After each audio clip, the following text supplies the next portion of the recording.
This is Vibe Science, a top 100 wellness podcast presented by the Radcast Network, breaking wellness barriers and making health truly personal.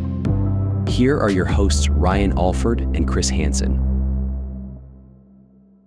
You can't change the date you were born, but your body really can be 10 or 20 years younger by a variety of measures. Imagine this, you get another 20 years of lifespan. That's worth it, because if you want to be able to, be a mom or a dad, you want to be able to be present for your kids and your community and your family. And you want to be able to just do the things that matter in your life. And if you're tired all the time and your body hurts, it sucks. And you're going to yell at your kids and you're going to fire someone who doesn't need firing, or you're going to, be mean to a partner. It's not necessary. That's why longevity matters, because you get more now and you're probably going to get a lot more later. But even if you don't, you'll be glad you did it. You don't want to live long.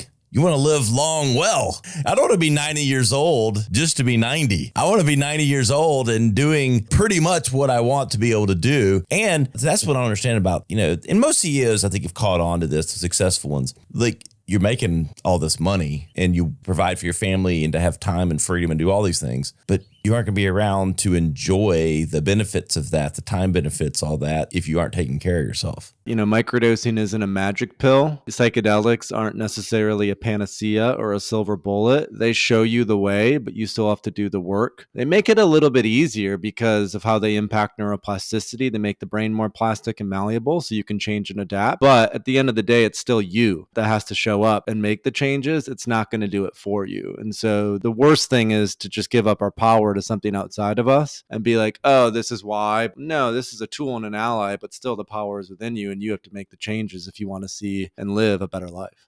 You have the choice to continue to carry this anger, and how will that impact you on the daily? And even the things that you mentioned was bad about it, it impacts your productivity, because your mind starts spinning in the same garbage, right? About this person, it's wasteful energy when it can be used in something more productive for you. Also, it will impact your relationship, not just with them, but if you're angry and you're around the people you love, it does spill out at times. And so it's so key to do the work to integrate these emotions so it doesn't have this ripple effect out that could potentially be what you don't want it to be. And I really do believe that our society is quite emotionally illiterate. Number one, we don't even know how to label or name our emotions. You say, like, how are you feeling today? Good, bad, all right? Those are not emotions. Yeah, that's right. But people don't even know how to express them. And then it's so important because these emotions are just energy. If you stuff them down, eventually they start to build up, and they can explode at the wrong time. Or it can come out negatively through your physical body in the form of some sort of disease. Because there's a lack of harmony inside your body if we're just stuffing emotions and trying to find the crevices in our body to contain them, versus just allowing them to move through us and to feel it and to process them properly. That's really what creates true wellness. We need to make sure we're getting minerals in our diet and our food. Our soil is so depleted of minerals. Most people are drinking filtered water, which filters out all the minerals. Dissonant frequencies, sending unhealthy, dissonant messages to our body. So we need minerals. If you look at a crystal, what makes a crystal this structure that it is? It's made of minerals. So our body needs minerals in order for us to structure the water inside of our bodies. So our cells in our body need to be charged, just like the cells in your cell phone need to charge, your body needs to charge. And what charges your cells are things like the sun and the earth. The earth's frequencies, the earth's magnetic charge is charging our body, but we must take the rubber soles off, because the rubber in between our feet and the earth is preventing us from being able to receive that charge. So we got to take our shoes off, go walk on the beach, even better, because you're moving, you're grounding, you're getting sunlight usually, and you're getting minerals because you're able to pull the minerals from the oceans, plasma, and then it's actually detoxing as well. So beach walks are ultimate healing, in my opinion. Every product you see on the shelf, so the front and the sides and most of the back, 98% is their billboard. They're trying to convince you why this product's healthy. And if you think about it, all of these products tell you what's not in it. So right now it'll say no high fructose corn syrup, because America consumers have won the war over high fructose corn syrup. We're like, hey, food companies, we know high fructose corn syrup is actually really bad for you. So now when you read a label on the outside, you're like, oh, this cereal doesn't have high fructose fructose corn syrup in it. It must be healthy. And then you'll see things, there's cereals out there, there's packages that says may help lower cholesterol or can help your blood pressure, right? Do you guys ever think, why the heck is a peach or an avocado or a banana or an olive oil, why doesn't that stuff have those stickers that say may help lower your cholesterol? Like, come on. Studies out there show that mono and diglycerides have been associated with heart disease, diabetes, stroke, and obesity. And so I tell people all the time, there is information out there that'll persuade you that this stuff is safe and it's good. And then there's information and studies that show you like, hey, no, there's risk associated with these things, right? So I say it's gray. It's a gray area. So just avoid things in the gray area, like be on the safe side. And then really, America has complicated their food, complicated everything. And so why not just use common sense for once? Like, keep it simple. Should you be eating mono and diglycerides? Like, who wants a plate of that for Thanksgiving?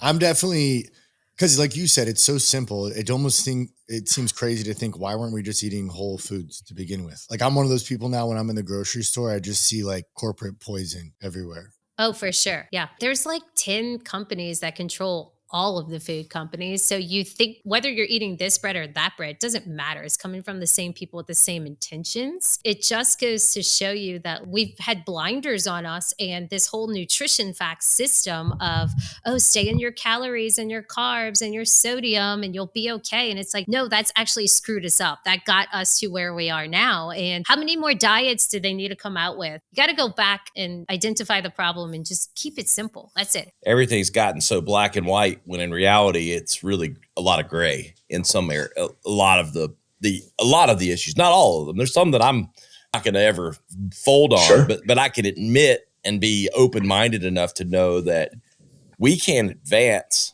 as a society and live in a world of polarity with fighting over every individual difference. It will just never work. And I have to be able to be accepting of other opinions and other things, even while keeping your own values. So I think you're spot on there. And as you were talking, it made me think too, like back to the whole knowledge and how out there it is. I think we need like a day of action. Like, yes. Because I think what happens is, and this is what I don't want, like, we've got a show that does this. We're giving all this knowledge, all this stuff away. You're constantly a sponge for the knowledge, but we need like a day of application of everything you've learned. Yeah. Or like a week. And so I think sometimes when I work with my clients, I will ask them, okay, where's your spirituality at? Like, I don't care what it is. I don't care where you're coming from. I just want to know so that we can kind of work in that context. Because what you will find in the cognitive world is if you're starting to connect with something higher, whatever that may be, that your cognitions become a lot more peaceful, your mindset becomes a lot more peaceful, and you're able to be more effective in the external world. You're able to help more people, be more at peace, be more aware. And you had brought up earlier, like my wife and I's transformation, and I like to do those things because it gets attention, right? People will see it and they're like, damn, this guy looked fat. Now he looks skinny. Like, that's fucking crazy, right? And it brings the attention. But it's also like to prove to people that our mindsets are the same way. And it's hard to see that. Like you said, mental health or mental mentality is unseen. It's the intangible, right?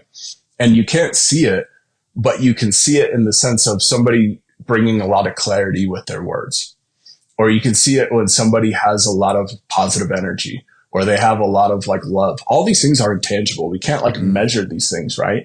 But we can see them, and we can see the mental shifts that happen in people as they become more aware of life in a bigger picture. And I think perspective switch is one of the biggest things that sometimes is neglected in the whole self-help space, that I think that needs to be more of a focus to help the cognitive side as well as the physical side, The way that we treat these people can be improved dramatically. And so that starts to lead you to things that actually work, like soothing touch and soothing music and natural techniques, the smell of your mom's chicken soup, getting a hug from a loved one or a pet. All of these things naturally improve feeling safe in the body. And that helps people to feel safe enough to heal. Healing requires safety. If your body thinks you're running from a lion, you're not going to be able to turn on healing response, right? All your blood's going to your muscles and heart and stuff.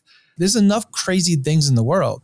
You don't want to condition your body to continuously produce cortisol and stress hormones and all these things. Like, it's crazy that how many people are priming their body, with these hormones. And on top of that, even social media, right? We get our phones, we're scrolling, right? Doom scrolling. What we're actually doing is we are training our brain to defocus. It'd be the equivalent to me having the remote control, and every 3 to 5 seconds, I'm changing the channel for an hour. But guess what? We do it every day. If you just look at it from that perspective, it's a wild world that we live in. It's much, much different times than 20 years ago and whatnot. So I think one of the most astounding things I learned about breathwork, which I stumbled onto it by mistake, and that is the weight loss. So we have a program called Breathwork Bootcamp. And my intention was to have this program so people would, so people could relieve themselves emotionally, right? Have a energetic reset, a reboot. And all of a sudden people started sending us pictures of their waistline, right? I lost 15 pounds. I lost 12 pounds. I'm like, what the heck? And then we did the research because it kept happening. And we realized that 70% of the body's toxins are released through the lungs. So all these detox teas and everything, 70% of all the body's toxins are released through the lungs. And 8.5 out of every 10 pounds of weight loss is through breath work, is through carbon dioxide. That's 85% of all weight loss is actually through a gaseous exchange of breath work. Stress not only makes us stupid, but stress also makes us fat. When we do the breath work, it not only drastically cuts down on our stress, it doesn't have us craving these crappy foods anymore. So we kind of like turn this thing into the guilt-free weight loss program. You want to be sure you check your blood pressure because that has been associated anything that's above the range, and ranges switch, right? And you want to check it at different times of the day. But if most of the times your blood pressure is on the upper limit of normal, yeah, you have a high risk of having heart disease or stroke, which is the number one killer in our society. Your cholesterol, you want to know what your cholesterol numbers are, but not just the surface cholesterol. We do a full panel looking at all your different subfractions of cholesterol and chronic inflammatory biomarkers to know what your risks are. Iron levels, really important to know if you care about longevity. So all of those things. So at our practice, when we do a blood test, we check 73 different biomarkers. So to answer your question, there's not one single thing which we check. You do those things that you can check yourself. Mastering the basics are always nutrition, exercise, and sleep. Those are the 3 things you can do. Anybody can do on their own. Then you need numbers. Then you check your blood pressure, your cholesterol, your inflammatory biomarkers, then your hormones, things like testosterone, your insulin resistance, your thyroid. All of those things are important biomarkers that you need to biohack and to really be the best version of yourself. What I like with biohacking, it's empowering the individual into taking care of their own health. And you know what you guys are doing, what I'm trying to do, it's empowering patients. Because when you say that, some people are like, oh, that's interesting. And they'll take the first small step. Then they'll go a little further with it. And that's what we need. Now, let's picture a world where most people are biohackers. Most people know as much what they know about their car, about themselves, and they take positive actions to change that. Imagine that world we'd live in. And I'm going to tell you, I'm going to segue into psychedelics with this, because what I've realized a lot of times, when somebody does a good psychedelic session and you have what we call a mystical experience, where you experience oneness, you experience you one with the universe, it opens things in you where you're so much more open. You want to know so much more. You feel connected to earth. You feel like your body is now the vessel, the temple. So you care about your body and the planet more. Most of my patients that I see that do a really good psychedelic session with the right set and setting, the right guide, it opens themselves to respect their body more and respect their planet more and respect everybody, because we are all one. We have the vibe on the left and the science on the right. And these worlds of, okay, alternative health, which can get, sometimes woo-woo, but then the science of modern medicine and having someone as knowledgeable as you. And you need both of these worlds. We have to have like someone and guided doctors like yourself with the best of modern medicine, understanding hormones, understanding these levels and reading them with you, combined with like the mindfulness and the, like cold plunge therapy and like things like other stuff that's like, it's the blending of these worlds, but it's so complex. Like we need science to guide optimal health. And, you know, listening to you talk, it just like furthers that, because thinking about even the specialists that get it wrong, that aren't just knee deep in the research and the study as you are, because it's your life's work and it's what you're doing with precision-based medicine, you know, like, and these, you know, and it's not because they're trying to misinform, but I don't know. I think there's a real need for this level of education around these kind of things. You know, staying strong, fueling your body with good food, and getting good quality sleep is the foundation for all of this. And the only reason why I preface this first is because I can give you, you know, the stuff out there that anecdotally, like there's anecdotal evidence, meaning that like it's through personal experience, and you're seeing a lot of results through individual clients, but there's not these rigorous studies. Randomized controlled trials have been funded to actually prove that it works. Some of these experimental agents like peptides, we can do some of those things, right? And I don't have a problem prescribing some of those things, just as long as you know that it's anecdotal evidence.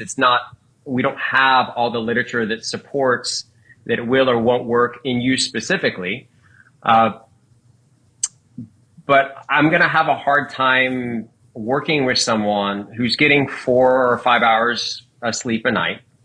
They're saying that their chief complaint is my energy is low. Well, yeah, your energy's low because you've got crappy sleep, man. And yeah, I've got all this extra weight. I mean, yeah, well, you're sleeping 4 or 5 hours a night of sleep. And we know that sends signals to your brain to eat crappier food, more junk food. Your insulin sensitivity drops. You're not exercising regularly. All the things that you need to do to move the needle in the right direction. I mean, I can give you the latest scientific potion that's out there, but it's not really going to move the needle like this other stuff.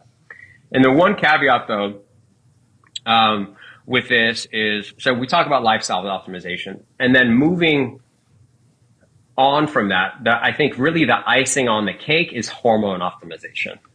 So there's only so much that you can do. You can dial everything in from a lifestyle perspective. And then there are other things that, you know, unfortunately, a lot of it is through genetics that, you know, and as we age, our hormones tend to slip. You know, women obviously much more reliable because they have a hormonal clock that stops menopause, and their estrogen and progesterone drop completely. And we know with them that, yeah, it's time to supplement, to refurbish what we've lost. But with men, it's a little bit more of a slippery slope because it tends to drop. Testosterone tends to drop as we age. And so when is the right time to consider, you know, agents to replenish that it highly depends on the individual and based on their symptoms, not necessarily a specific point in time in their life. Even what you said, you've got a lot of people, you know, on social media where, you know, a kid is making a decision off a 90-second clip to go take trenbolone, something, you know, these anabolics where it's like, dude, talk to a doctor. You know what I mean? Yeah. And I also say, I think there's a lot of doctors, because there's a lot of money in this, that are just doling out prescriptions, right? You've got guys like that too. So it's like you said, have a balanced approach, you know, look at both sides. I mean, I too am on TRT. You're my doctor. We had a good conversation last Friday about my blood work. You know, I think it's something worth exploring. I think it's funny with the negative stigma around it. And I've had buddies come down to Miami too and work out with me. And they're like, dude, is everyone in Miami like on something? And I'm like, no, not necessarily. I think it's one of those things where your community and similar interests, right? It's who I'm surrounded by. Everyone's health focused. But, you know, we are at a time now where guys like you were really educating, where like we're taking the fear out of this and also, I mean, approaching it with a balanced caution, right? Everything needs to be, that's why I like you, right? Could you tell me shit that sometimes I don't like to hear? So the war on drugs impacts everyone, whether or not they do drugs, whether or not they personally want other people to do drugs. When we're talking about decriminalizing drugs, and we do at SSDP support decriminalizing all drugs, it's not the same as saying that everyone should be doing all drugs. There are there's different drugs might have different benefits and different negatives for different people in different settings. But what is true is that prohibitionist policies, war on drug policies, create these conditions that make everyone worse off. It creates higher rates of crime. It creates higher rates of overdose. If people do have problems with chaotic drug use and they need help, they're not able to pursue that. As a mother myself, I'm concerned about our young people who not only use more drugs when they are illegal. We've seen this with any number of studies on things like cannabis. Teen use rates have dropped everywhere where we've been decriminalizing cannabis use. Kat mentioned before the misconception that decriminalizing drugs will increase drug use. And I think we focus on the most extreme scenario, that if we decriminalize, say, psychedelics, everyone's going to be out taking psychedelics all the time. And that's not typically, even if you want to take a psychedelic, you really don't want to take it all the time. And I think it goes back to the piece that you were saying about social acceptability. So it's like, I can walk on almost any street and get alcohol or smoke cigarettes, but I'm looked down upon or looked in a certain way if I'm smoking cocaine. So I think we have these like misconceptions about what a typical user of a drug looks like. And then a lot of you mentioned nicotine. I do smoke cigars. I don't look like a cigar smoker. And I actually really changed my mind. Yeah, I changed my mind about tobacco in a lot of ways when I learned that they have really deep cultural and historical roots, and that tobacco is like the highest medicine in a lot of Native communities. So I think we're just not even, in some ways, we're looking at drugs from our present perspective without looking at like the rich history they actually have in cultural usage. And that does tie into the way that we've criminalized drug use instead of creating the optimal scenarios in order for that usage, if people want it to take place. You wake up the next day, you're like kind of hungover, you didn't sleep very well, so you drink more coffee to get you through the next day. And you see how we create these feedback loops, this like spiral to the bottom, and like before you know it, you feel like shit, you're always tired, you're not sleeping, and this is just your existence. And you're constantly playing internal chemistry, with the internal chemistry strat to get you back to just feeling like normal. So I think what this does by implementing it is it helps you break those kind of like destructive cycles so that you can let your body kind of get back to that place of normal. And I also believe that you got to do this in conjunction with a whole lifestyle of holistic stuff. Like you should, go outside for a little bit, do some exercise, walk around, eat good foods, spend time with your family. All of these things are part of a holistic lifestyle. And if you were implementing all of these things, I guarantee your life would feel better. You would be, more productive, of the best version of you. It's kind of how I like to frame it, is you're trying to be the best version of you. What we're trying to do is empower people with knowledge in these things, because I think a lot of people go through that cycle of, stimulants, non-stimulant, a lot of different things. And, right. Knowing that there's these modalities and different outlets that some get highlighted more than others and, don't require a prescription or, don't have the habitual nature to them that might actually help you kill or kick some habits. Totally. That's the shame of it all, right? That it takes, destigmatizing these things. It's crazy. Well, I was just going to say, you said it earlier, and we kind of talked about this briefly in the pre-show, but like, it's the destigmatizing and the normalizing and the educating that I see yes, I'm selling a product, but the reason I'm on your podcast isn't because I'm trying to sell coffee. It's because I want to, my mission is to be an advocate and to help educate people, and especially people in the veteran community, or maybe anyone that is living like a high stress life, but isn't culturally inundated with some of these, hippy dippy modalities. I live in Southern California, dude. Like I could throw a cat and hit 4 yoga studios. Yeah, but I'd be okay with that personally, but I'll probably get some hate mail, but I'm just not a cat guy. Not a cat guy. But Chris has 4 of them, but I still love them. Oh, I tell you, Chris Doesn't is lie. like, Don't even put that in the world. I got a bandy contract in the world. I definitely can't. Chris has like, the guy, Chris has like 120-pound labs sitting in front of him. Oh shit! You got a big boy. So I'm screwing with him. That's awesome. I think it's actually the complete opposite. I was definitely not always an athlete, definitely not always in great shape. Actually, started out the complete opposite. And I think like really going down to like rock bottom in various areas of my life is what like gave me the realization to change and turn things around. So I would say really that turning point came for me around like 4 or 5 years ago, where I was in college at the time. I was heading down a really bad path in life in terms of drugs, vices, partying, women, just like every negative vice that a man can go down. I was doing everything. And it was during that point in my life where I was working a 9-to-5 job.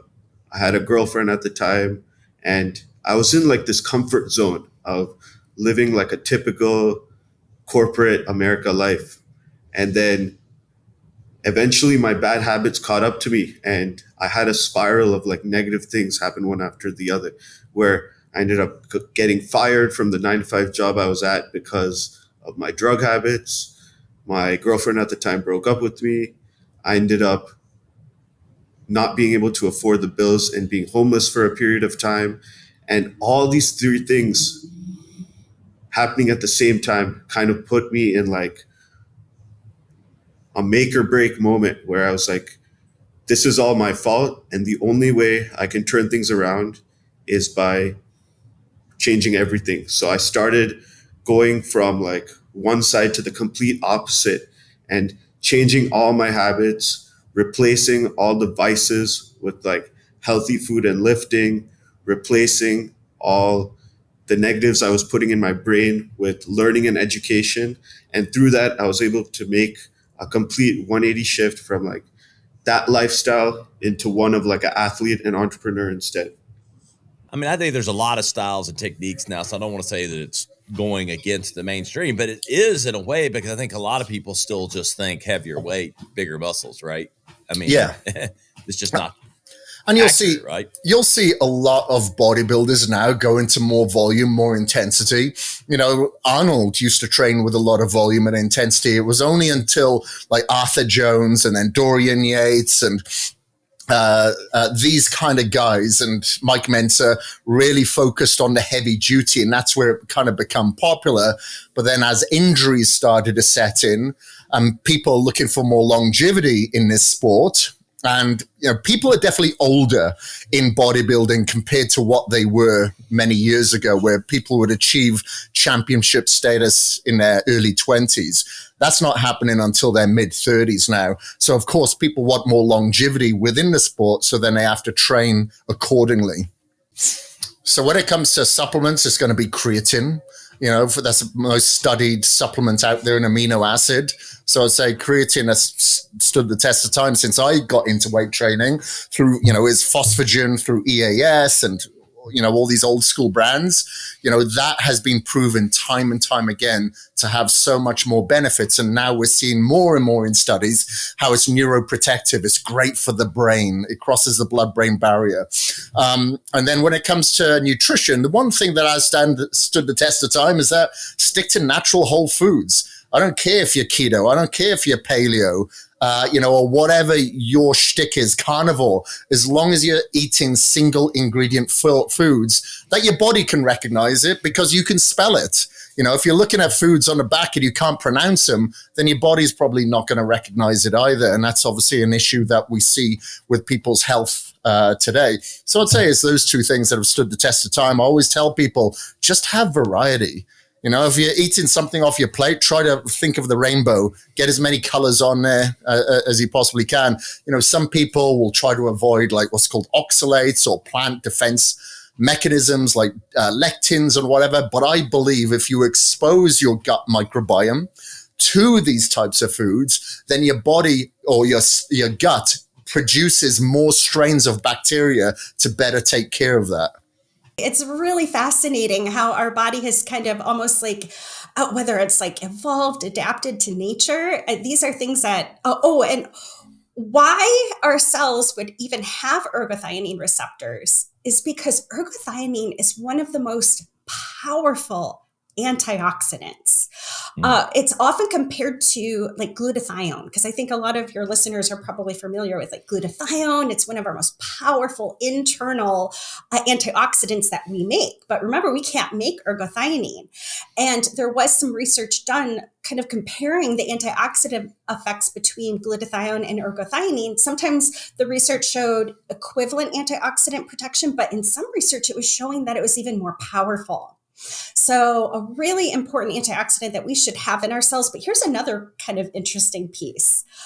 It's not just the outside of our cells that have these ergothioneine transporters, but our mitochondria also have ergothioneine transporters to bring that ergothioneine in to protect the mitochondria. Because a lot of your listeners are probably familiar with the fact that the mitochondria, the harder it works producing energy, the more free radicals it can produce and eventually burn itself out. So antioxidant support for the mitochondria is incredibly important to keep our energy production up.